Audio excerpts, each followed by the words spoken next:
Are you somebody who's up all hours of the night and you're looking for a companion that has the same schedule as you? Today we're going over the top 5 nocturnal reptiles. My name's Adam, this is Pikachu, you're watching Wickens Wicked Reptiles, stick around.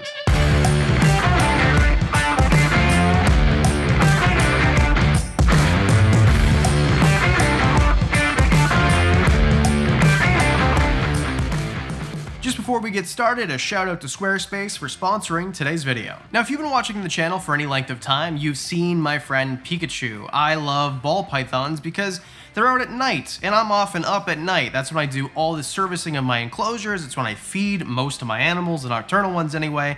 And I think that in general, a lot of reptiles fit in this category. But what are the best ones? Well, obviously that's subjective, but these are my favorite, the ones that I love to come down here and watch. And to dispel a myth, people will tell you that you can't put like a red or a blue light on top of an enclosure to observe your animal at night, so that you don't have the full lights on because that would mimic daytime. You just have enough light so that you can see them. People will tell you it's bad for their eyes. As long as you're only doing it for short periods of time to watch your animal and then turn them off when you leave, you're fine. You can do that. I do it all the time. In fact, that's why a lot of these enclosures have RGB lights in the first place, so that I can watch my animals at night and just turn the lights red and it doesn't bother them like it's daytime. Low brightness, short amounts of time. So let's start it off. Number 5, Monkeytail Skinks. I love Monkeytail Skinks. These are some of the coolest skinks in the entire world. They're not super common. Your friends probably won't have one. They're not the cheapest things in the world, but they are the biggest skink in the world. So something that is big and powerful, but not usually willing to bite you. The claws are a different thing, but I mean, if we have cats in captivity, then it's going to be no big deal for you to handle one of these guys. And they're not so big that they're dangerous or need a giant enclosure like a Burmese python or a monitor species or something like that. These are still a manageable species for everyday people, so long as you have the money to buy one, because they're not cheap. Now, these are from the Solomon Islands. A lot of people call them Solomon Island prehensile tail skinks. That's because they're from the Solomon Islands and they have prehensile tails, which is really cool. If you don't know, prehensile tail, imagine a monkey. This is what they do with their tail, where it acts as kind of a fifth limb, so they can use it to traverse trees and things, and they are a arboreal animal, or some people will say semi-arboreal. Either way, you're gonna find them up in the tree. They need a larger enclosure than they do a wider enclosure. Not to say you shouldn't have a wide enclosure, it just needs to have height too. I don't know, I think that's cool. That and the fact that they're nocturnal or crepuscular, and these animals might be crepuscular, which means they're active during dawn and dusk. I'm doing an animal list about things that aren't active during the day most of the time. Anyway, blue-tongue skinks or Schneider skinks or whatever, usually out during the day, but not monkeytail skinks. All right, number 4, let's talk about a bigger snake.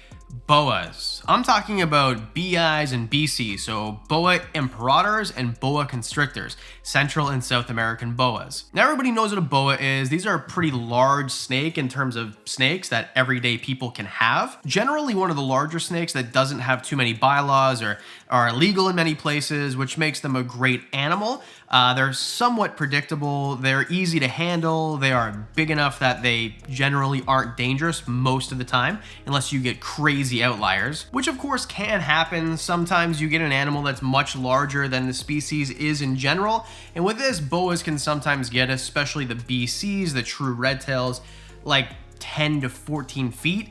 But in general, if you want a smaller one, you can get a 6 to 8 foot male all day long, no problem. Sometimes even smaller than 6 feet. Now this is Franny, unsexed. I've never sexed Franny. I don't know why. She was sold to me as a female, but I'm pretty sure it's a male. She's about 6 feet long and about 4 years old. Now these are an arboreal species, so that's fun. That's why you see on this 2x4 that I just kind of strung up with some chain and zip ties, and it's just fun for her to move around on. And it's fun for me to watch. I'll come down late at night, I'll kind of flip the red lights on, and there you go. She's almost always up there, which is really cool. It's fun to watch. They're easy to feed, very easy to feed. Boas eat like boas, as Clint would say, and that just means that they eat regularly. Unlike a ball python that might go on a hunger strike, you generally don't see that with boas all that often. Big, cheap, not so difficult to house that you can't do it, but not super easy either, and overall just amazing animals that are active during the night. Number 3, let's ruin it with an amphibian, obviously. Tree frogs. Now this is a broad category, and most tree frogs are nocturnal. Now there are the waxy monkey tree frogs, which aren't. That's a different thing altogether. They look alien-like.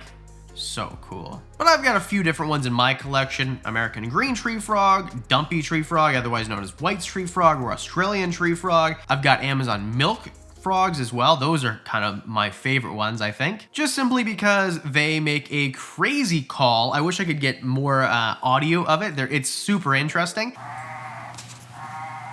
It kind of sounds like if a fart died. Yeah.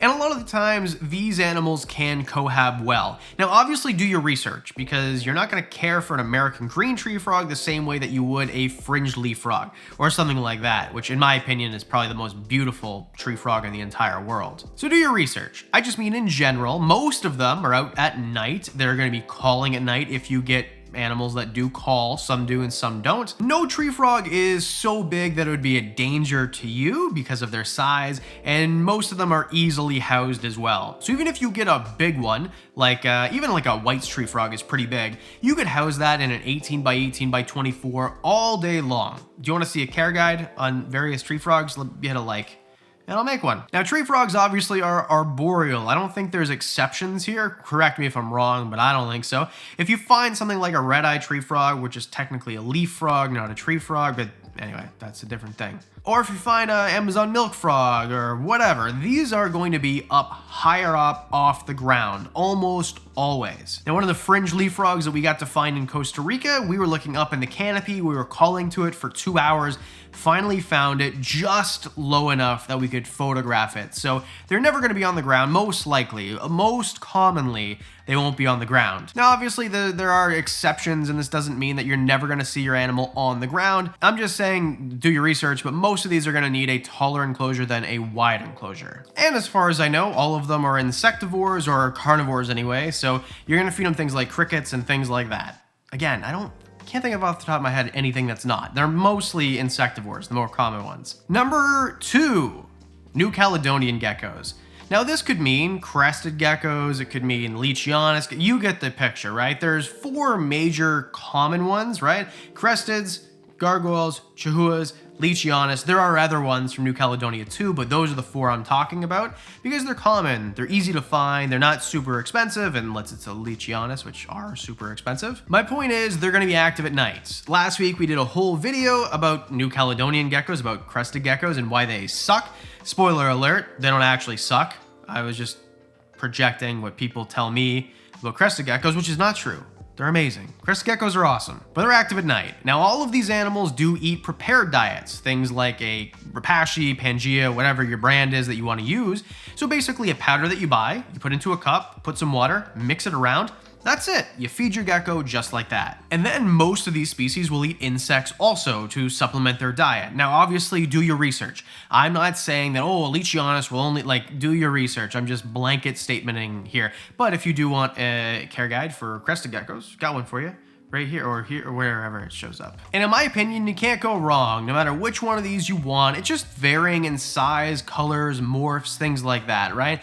Crested geckos have tons of morphs, gargoyles have quite a few, Leachianus and chahuas not as many, so it just depends on what you want. But anyway, won't beat a dead horse here. We talked about them last week, we did a care guide, let's move on. And number 1, my favorite nocturnal animal to watch in my own collection, ball pythons. Yeah. Kind of boring, but actually not, because I love ball pythons. Now you might say, well, my ball python doesn't move at all. Give it opportunities to. Give it a 4x2x2. I get so much hate. It is ridiculous how much hate I give for wanting to give more room to an animal to explore. Regardless, that's what I recommend. Care guide right here. Give them a big enclosure. Give them room to climb. Give them things to do. Change up their enclosure. That's what I do. And that's why my ball pythons actually do interact quite a bit. They move around quite a bit. If I take them out, it's usually at night, like right now, it's very late. When I feed them, it's very late. That's generally what you do with nocturnal animals, is you feed them at night, or in the evening before you go to bed, or in the morning first thing when you wake up, but somewhere around that time, not in the middle of the day. But ball pythons, I mean, what can you say? Super calm most of the time, tons of morphs. Sure, they have an eating problem sometimes where they'll go a little while without eating, but generally Pikachu goes 5 months, which saves me some money, and then never loses a gram. He gets bigger year after year. Easy to house, easy to keep, easy to breed if you want to do that. But what is not to love about a 4 or 5 foot snake, usually, that doesn't get super big around, maybe a couple of pounds?